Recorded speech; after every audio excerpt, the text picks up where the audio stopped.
الصلاة والسلام على سيد الرسل وخاتم النبيين وعلى آله وأصحابه وأتباعه أجمعين أما بعد۔ آج کل ہم ملکی سطح پر، قومی سطح پر شدید ترین معاشی بحران کا شکار،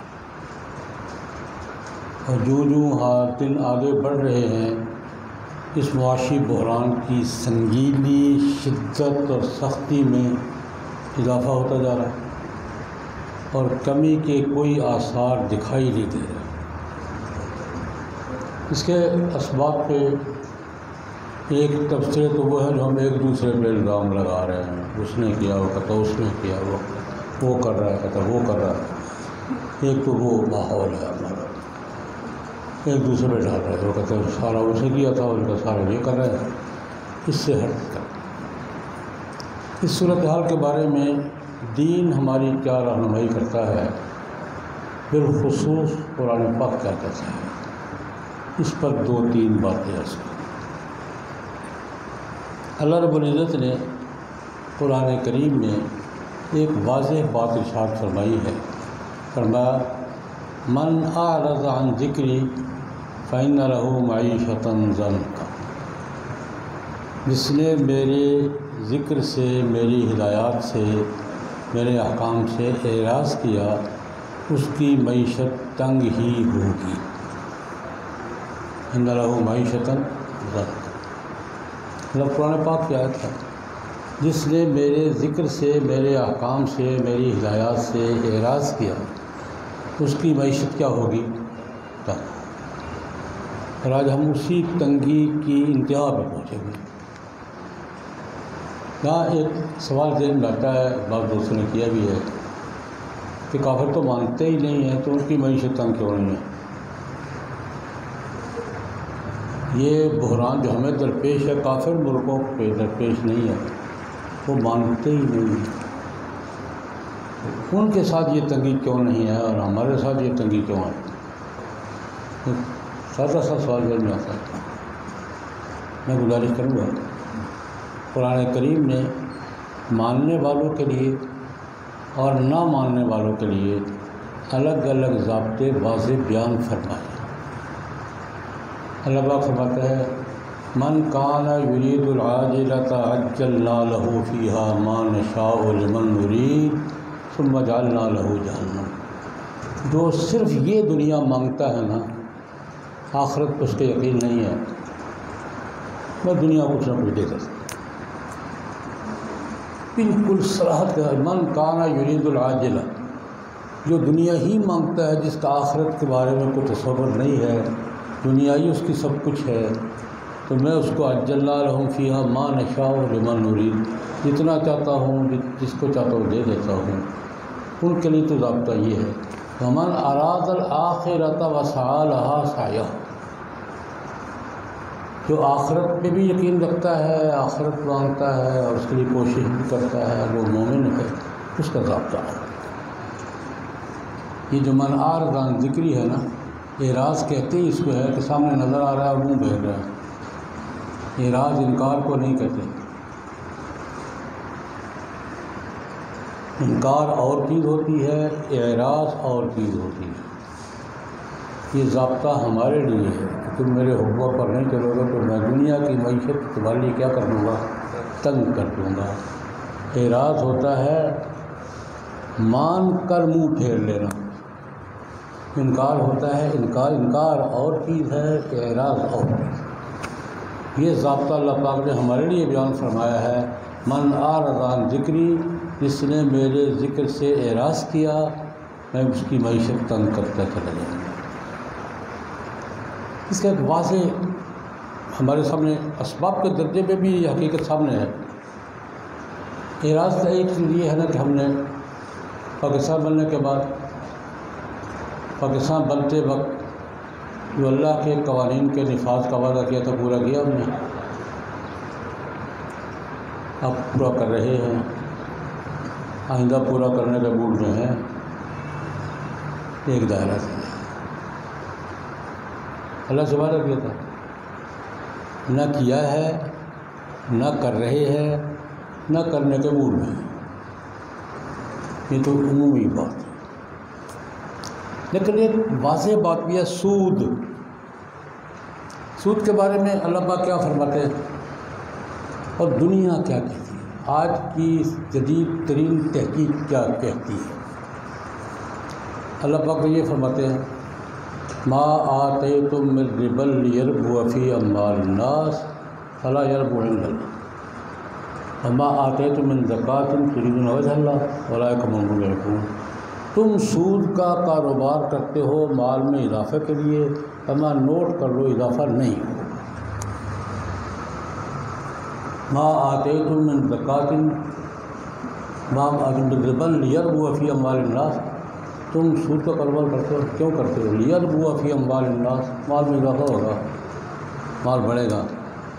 تو یاد رکھو، لا یربو عند اللہ کے کاغذوں میں کبھی نہیں بڑھے. وما آتیتم من زکاۃ تریدون وجہ اللہ اولئک هم المضعفون.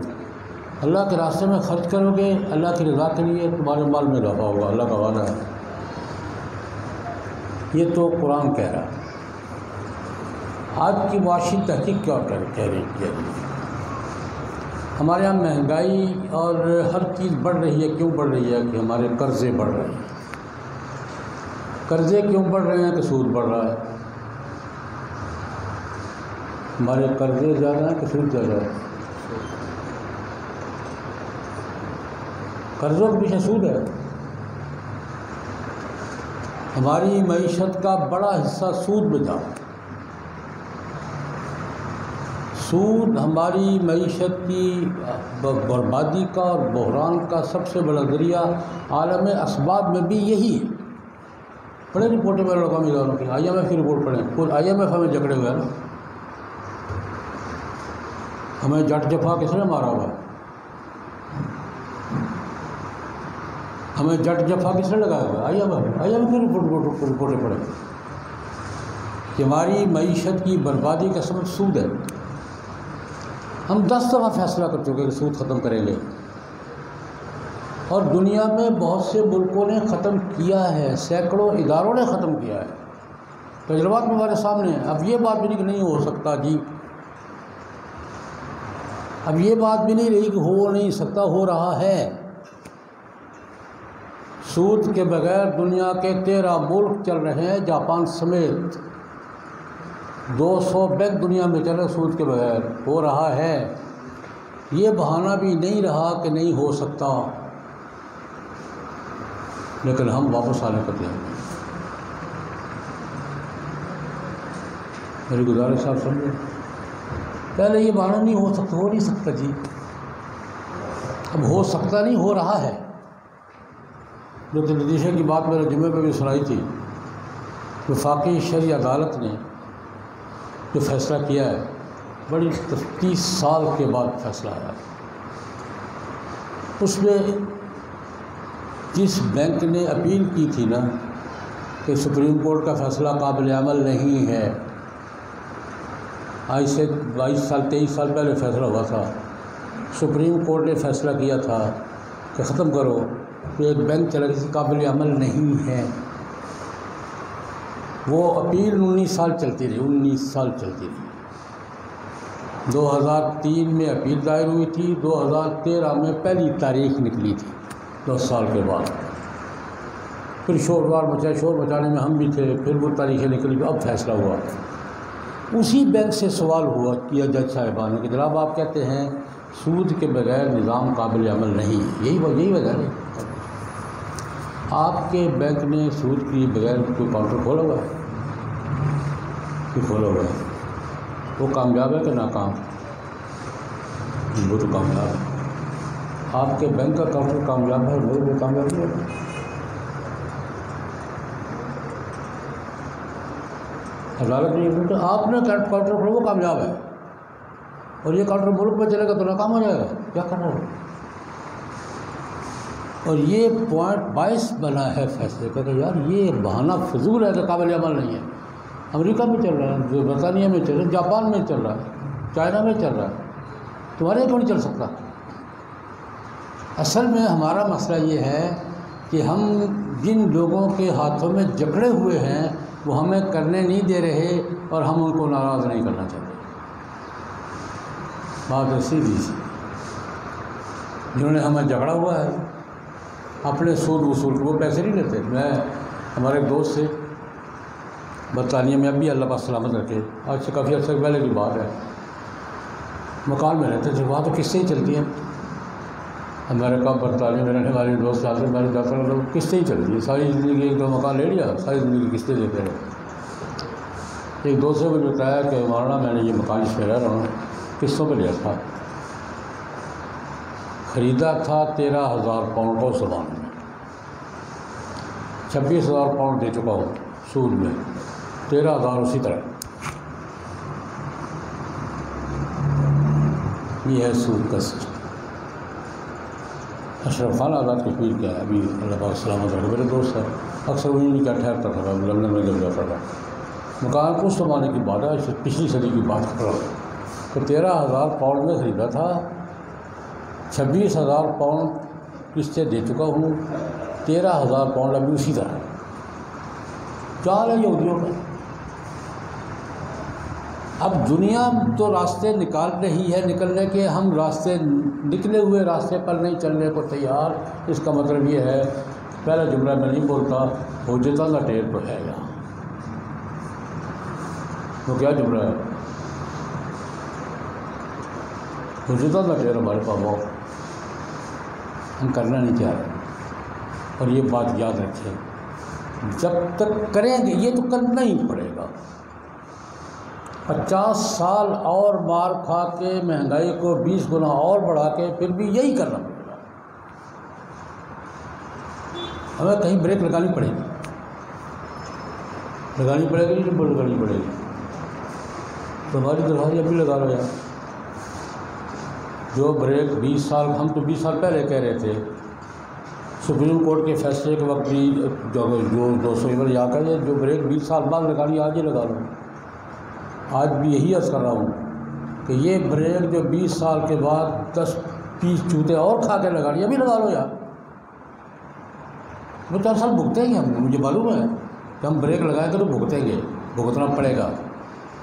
وہ 20 سال بعد بھی بھگتنا ہے، اگلی نسلوں میں بھگتنا ہے، ہم بھی بھگتنا ہے، لیکن ایک دفعہ تو بریک لگانی پڑے گی۔ اگر ہم بریک لگانے کے لیے تیار نہیں ہیں تو نہ مہنگائی کم ہوگی، نہ قرضے کم ہوں گے۔ ایک دفعہ تو بریک لگانی پڑے گی۔ اور دوسری بات، ایک بات یہ ہے، میں نے پہلی بات عرض کی ہے کہ ہم نے اللہ سے کیے وعدے پورے نہیں کیے اور پورے کرنے کے موڈ میں بھی نہیں ہیں۔ نہ کوئی لیپا پوچھے، کوئی بھی موڈ پورے کرنے کے موڈ میں نہیں ہے۔ سب ٹال مٹول کر رہے ہیں، ٹال مٹول کرتے آ رہے ہیں، ٹال مٹول کر رہے ہیں اور ٹال مٹول کرتے رہیں گے۔ ہم اللہ کے ساتھ کیے ہوئے وعدے پورے کرنے کے موڈ میں نہیں ہیں۔ اور دوسری بات، سود ہماری معیشت کو چاٹ گیا ہے، کینسر بن گیا ہمارے لیے، ہم اس کا علاج کرنے کو تیار نہیں ہیں۔ اور تیسری بات، میں ایک بات یاد دلانا چاہوں گا، ہمارے سابق چیف جسٹس صاحب جسٹس افتخار محمد چودھری، یاد ہیں کہ نہیں؟ یاد ہے نا؟ سلامت اللہ سلامت رکھے۔ ایک کیس پہ انہوں نے ایک بات کی تھی، ریکارڈ پر ہے، کرپشن کا کیس تھا۔ کرپشن کے کیس پہ فیصلہ نہیں، ریمارکس سے ان کے کچھ اخبارات پہ آئے تھے۔ انہوں نے کہا تھا کہ ہمارا سب سے بڑا مسئلہ کرپشن ہے۔ کرپشن ہے یا نہیں ہے؟ کہاں نہیں ہے؟ کس شعبے میں نہیں ہے؟ کس لیول پر نہیں ہے؟ ابتدائی لیول سے لے کر انتہا تک ہر سطح پر ہے، سیاسی، مذہبی، معاشی، کس شعبے میں نہیں ہے یار کرپشن ہے۔ میں یہ نہیں کہتا ہے یا نہیں، میں کہتا کہاں نہیں ہے اور کس لیول پہ نہیں ہے۔ کہ ہمارا اصل مسئلہ کرپشن میں بھی کہا تو ٹھیک، اور ہماری اصل ضرورت گڈ گورننس ہے۔ افتخار چودھری صاحب کی بات دہرا رہا ہوں، ہمارا اصل مسئلہ کرپشن ہے، ہماری اصل ضرورت گڈ گورننس ہے۔ اور گڈ گورننس سیکھنے کے لیے چودھری صاحب نے کہا تھا کہ ہمیں حضرت عمر کے دروازے پر جانا ہوگا. اس کے لیے بھی ہم تیار نہیں ہیں اور اس کے بغیر تیار نہیں. ہمیں بہرحال واپس جانا ہوگا، حضرت عمر کے دروازے پر دستک دینی ہوگی، خلفائے راشدین کی طرف واپس جانا ہوگا، ان کے طرز زندگی کی طرف، ان کے طرز حکومت کی طرف، ان کے انداز حکمرانی کی طرف ہمیں واپس جانا ہوگا. واپس جائے. اور یہ بات پتہ آپ کو پسند آئے نہ آئے، ان کا طرز حکومت جنہوں نے آج بھی اختیار کر رکھا ہے وہ آج بھی کامیاب ہے، مسلمان ہیں یا کافر.